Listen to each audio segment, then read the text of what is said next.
Donald Trump is weaponizing the Department of Justice to go after one of the most powerful Republicans in the country. And it's not for bribery, it's not for stealing money, it's just for telling him no. Typically, the Federal Reserve doesn't make a whole lot of headlines. I mean, it is not the most sexy political topic. Most people who follow economics closely can tell you the ins and outs of what the Federal Reserve is designed to do, but it's not something that jumps out to the headlines, the front of the newspapers. And that's because it's typically dealing with things like interest rates, borrowing costs, how easy or hard it is to get a job, start a business. These are very integral things to people's quality of life and cost of living, but it doesn't jump in front of you as far as what Donald Trump does or what Congress just passed recently. And that's because it's always been a pretty autonomous agency. It has always attempted to operate outside the scope of political pressure. This whole story centers around Jerome Powell, who is the current chairman of the Federal Reserve. He is not a radical left winger. He's not even a progressive. Typically, Donald Trump's political opponents he throws out as anarchist, communist, radical lefties, part of the left wing network that's ruining our country. No, Jerome Powell is a lifelong Republican. He is a previous investment firm banker. He is a private equity executive, and he's always been a Republican Treasury official. I mean, this is a man who Donald Trump typically surrounds himself with. He is a pro big business, supply side economic theory federal chair representative. And this is crazy. He was appointed by Donald Trump. You'd think that for everybody that claims Donald Trump is this big businessman who's running the country like a business because he makes all of these incredible decisions that maximizes efficiency, wouldn't a good businessman appoint good people? Isn't that part of being a good CEO or businessman? It's having good instincts. That's what I'm being told by people who say that the most wealthy and influential people deserve to be in their positions in this country, is that they make good decisions. So why would you appoint Jerome Powell if in that same breath, less than a year later, you call him stupid, you say he's bad at his job, you say that he should have never been there in the first place? I mean, this shows, one, the bad decisions by Donald Trump, but two, his ability to just completely undercut his own decision making. A lot of people probably remember this important clip, which is Donald Trump and Jerome Powell getting into it on camera about the construction of the new Fed building. Trump brings out these ridiculous metrics that Jerome Powell debunks in real time. Let's take a look at the clip. So we're taking a look, and it looks like it's about 3.1 billion. It went up a little bit, or a lot. So the 2.7 is now 3.1. I'm not aware of that. Yeah, it just came out. Yeah, I haven't heard that from anybody at the Fed. Yeah, it just came out. Our notes had it about 3.1 as well. 3.1. 3.2. This came from us. Yes. I don't know who does that. You're including the Martin renovation. You just added. Our entire capital. Yeah, you just added in a third building. Is what that is. That's a third building. Well, including no, the but Martin building. it's a building that's being built. No, it was built 5 years ago. We finished Martin 5 years ago. Just said over. It's part of the overall work. But it's So, not new. It's part of the overall. I don't care if it's not in the budget that you I just love his ability to just bob and weave. Like he never admits defeat, but he'll just pivot away from it. Like, okay, sure, it's not part of the construction that we're in right now, but it still got built. You know, we might as well just include the White House. That was built at one time. Shouldn't we include that in the budget's cost for renovations? Okay, thank you, Donald Trump. Yeah, it's hilarious to see somebody call Donald Trump out for bullshit in real time. And I understand now why Trump doesn't like him. Trump doesn't really like people who hold him accountable for saying wrong things. It wasn't just like petty squabbles that they did on camera. Donald Trump has thrown quite aggressive insults at the person that he appointed to be the chair of the Federal Reserve. So we have a stupid person, frankly, at the Fed. He probably won't cut today. Europe had 10 cuts, and we had none. We're going to lose because of this. Too late. I call him Too Late Powell because he's always too late. I mean, if you look at him, every time I did this, I was right 100%. He was wrong. Maybe I should go to the Fed. Am I allowed to appoint myself, Doug? I don't know. Am I allowed to appoint myself at the Fed? I do a much better job than these people.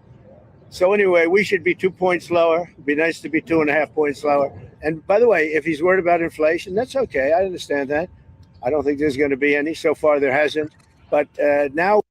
That is how we build confidence, y'all.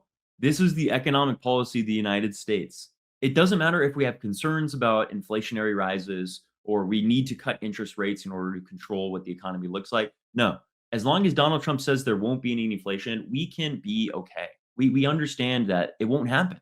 It just simply won't. It baffles my mind that he just wants to put himself in every position of power. I mean, this is how somebody speaks when they're running for class president and they say they're going to fix everything that's wrong with the entire structure. Like I love this. I love the unashamed confidence. And it would be even more funny if he wasn't the actual president of the United States. That's what makes it a bit concerning. You know, it's more than just a clown show. It's our lived reality. We have to remember why Donald Trump is going after Jerome Powell so much. So the Federal Reserve, again, operates outside of the presidency. And the whole point of that is the Federal Reserve should be able to make long-term monetary decisions that are grounded in data. You don't want it to be, how is the public going to react to this? Even if I make a decision that's politically unpopular, the Fed is supposed to look at long-term projections for how to have a sustainable and healthy economy. Donald Trump really wants Jerome Powell to cut interest rates because the more interest rates are cut, the more we get short-term boosts in the economy. You get more spending, you get more loans that are doled out, more business loans, more mortgages, more car payments. Basically, it just injects a lot of money into the economy, which shows a lot of short-term growth. And for Donald Trump, you know, someone who only has 3 years left as president, he can't run for a third term, no matter how much Steve Bannon continues to tell us that he will. He wants to get as much short-term gains as possible. He wants to cement his legacy as this is how big the economy was. This was how high the stock market record was, because he doesn't really care about long-term projections. He could give less of a shit if your grandkids are suffering from a terrible economy that was propped up by this bubble injected by Trump just immediately cutting and slashing interest rates for that small-term gain. But Powell is trying to look at it from the bigger picture. He wants to make sure that the policies that he approves are leading to a sustainable long-term economy. A typical strategy of the Federal Reserve to curb increasing inflation is to raise interest rates. And that is because it means that less people are going to be injecting money into the economy. It creates more of stability and it helps temper things down until inflation becomes less of a concern. We just watched a clip of Donald Trump saying that he wants to be in control of the Federal Reserve. The whole point of why it's an autonomous agency is because if the president had full control of what monetary policy looked like in the United States, why wouldn't a president just immediately slash interest rates? That would just happen year after year. We would get ever increasing exponential inflation, and the economy would basically be used as a political toy. We don't want it to be a pawn for presidents to get short-term cheap wins. We want it to actually be something that's stable, that has predictable projections. So that way we know how Americans should be able to invest their money or change their lifestyle accordingly. But MAGA Republicans have been guaranteeing that Donald Trump is an economic genius. He is a political chess grandmaster, utilizing the levers of government in order to make sure that we have prosperity and the greatest economy the world has ever seen, right? That's what people tell us. So I want to hear what his justification is. In one breath, he says Jerome Powell is a stupid idiot who shouldn't be in that position. And in another, he's appointing him to be the chair of the Federal Reserve. So I just want to hear what his strategy is. Why did he appoint Jerome Powell to begin with? He's a terrible Fed chair. I was surprised he was appointed. I was surprised, frankly, that Biden put him in and extended him. Oh, understandable. Got it. So the Donald Trump playbook is not to justify why you made decisions and then completely flip on them and criticize the people that you put in those positions of power. It's just lie about history. So he just write over it. He just puts the whiteout on, says Joe Biden's actually the one that did this. Everything wrong with the country is Joe Biden. Just so you guys are aware, just so you know. The person that I appointed, no, you are crazy. This gaslighting is insane. It is actually Joe Biden. He's the one that did it. Accordingly, it is my pleasure and my honor to announce my nomination of Jerome Powell to be the next chairman of the Federal Reserve. Congratulations, Jay. Thank you, Mr. President. That looks like he appointed. Based on his record, I am confident that Jay has the wisdom and leadership to guide our economy through any challenges that our great economy may face. Jay, they're not on a first name basis, they're on a nickname basis. I love when he makes a pet name for someone. I'm so used to the insulting nicknames. But Jay, he has full trust in Jay. He knows Jay can do the job well. And now he's getting criminally investigated.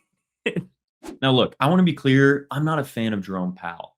I am a staunch progressive. I care about workers' rights and labor having a bigger priority than wealthy interests in the economy. So I do not agree with the central banking theories that Jerome Powell continues to implement. Even though he is celebrated by both Republicans and Democrats, I mean, he was appointed under Joe Biden and Donald Trump. There seems to be this bipartisan acceptance of his neutrality, but I don't think that it's neutral when you continue to put capital over labor.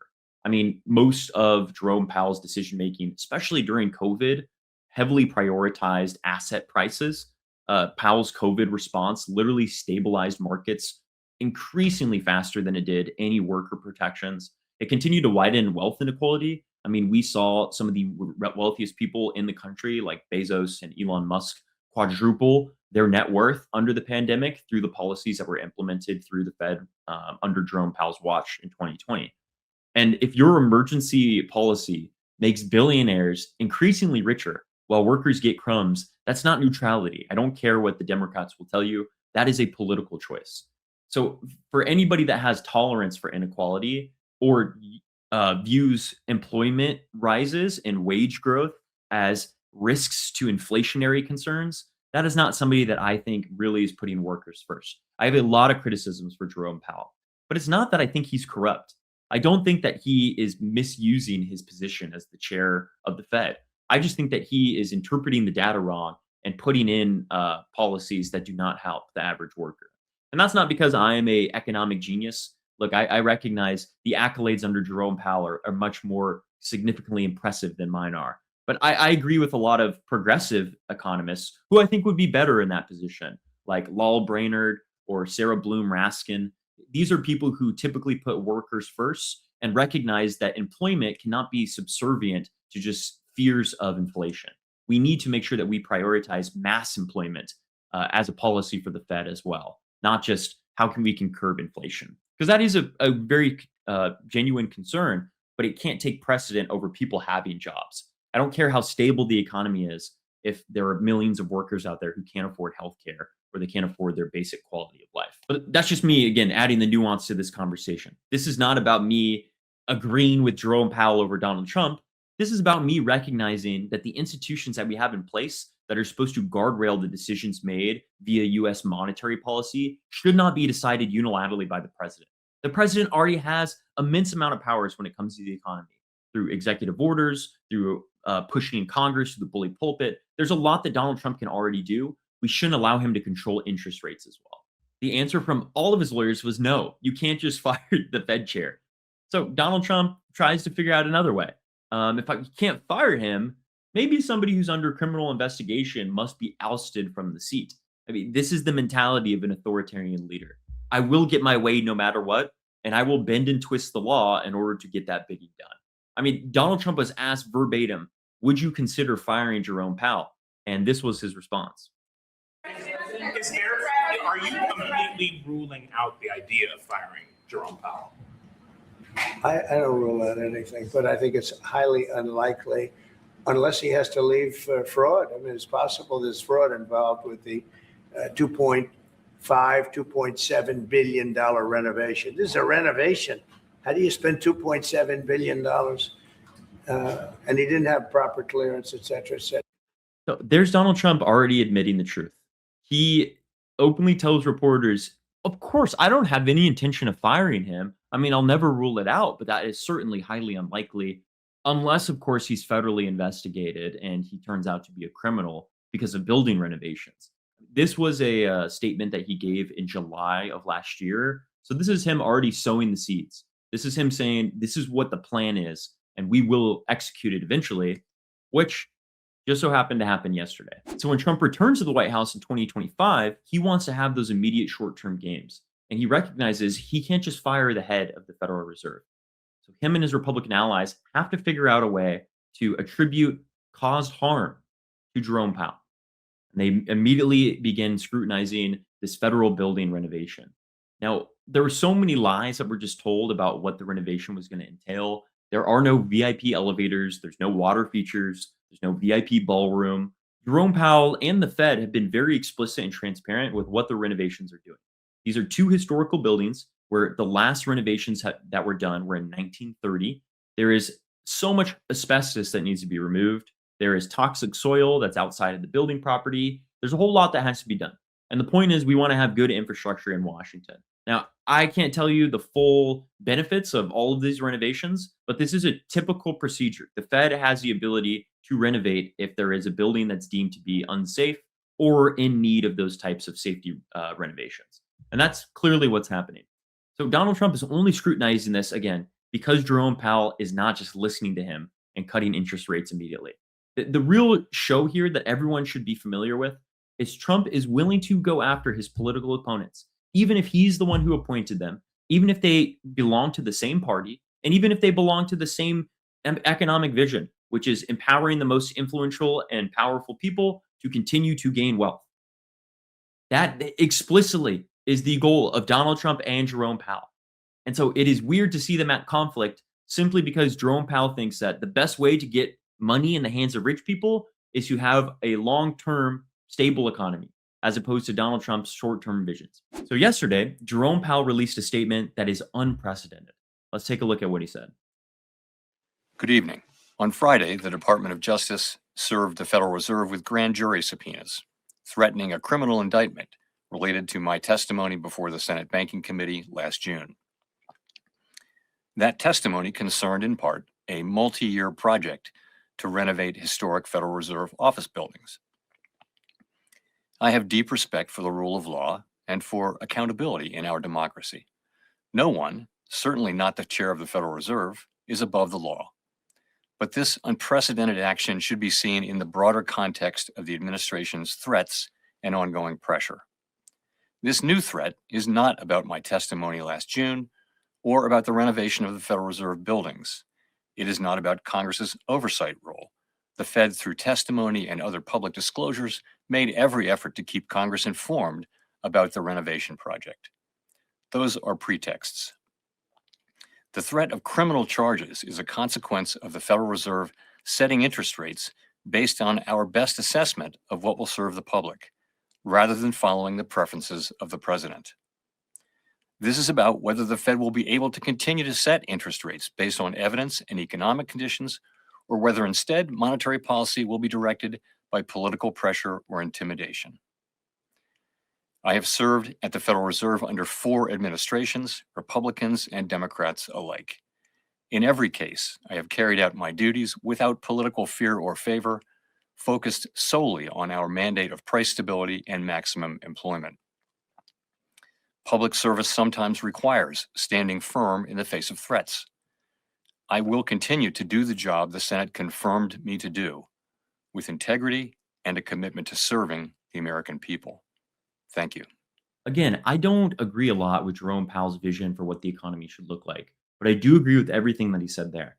We should have nonpartisan government officials who are focused on maintaining the actual functioning of those agencies without fear of political backlash. We have a revolving administration where if a Democrat wins and a Republican wins and the polarization of this country continues to do this tug of war, we don't want to have just an immediately new government system every single 4 years. We want to have some sort of stability.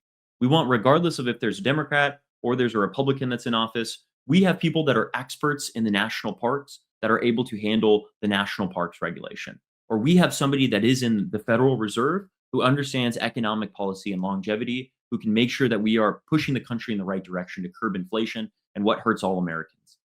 So I think that every president or every citizen for that matter should be able to criticize the Fed, but we shouldn't just be able to utilize and weaponize the Department of Justice to get people out who we don't have the power to remove. And that is explicitly what Donald Trump is doing. This is a pattern of behavior that is recognizable because Trump, when he secondly was running for his second term, he threatened to change the status of government officials to political appointees. So that way, those that do have tenure, regardless of political party that's in power, would then become political appointees that can immediately be fired by the president. And that is what he did, which is why him and Elon were able to utilize DOJ as an apparatus of government to fire tens of thousands of federal workers, people who knew how to do their jobs effectively, people who made sure that we upkept the essential functions of certain parts of the government for political purposes. They did this. And this is no different, except this is at a much larger scale for a much more influential government official. This sets a precedent that economic decisions are more about loyalty to a certain individual than they are about actual expertise. And it sets the path to continue to erode institutions. I mean, today it starts with the Fed, then it'll move to prosecutors that have to pass these loyalty tests, then regulators, then judges. And then we have no checks and balances in this country. We are already at the point where we're losing so much ability to hold the executive accountable because they are doing whatever it wants. Last week, they killed a woman and tried to remove any accountability from the federal agents that killed her. And now we are seeing that move to the economics. I mean, we need to make sure that we stand against this and we demand that institutions like the Fed should remain autonomous. They should not just be moldable by the president that's in power. This whole story is bigger than Jerome Powell. And this is a question of whether or not the president can threaten prison time to get what he wants. And if the answer to that question is yes, then every institution is at risk of the tyranny of the president. And that is not a democracy.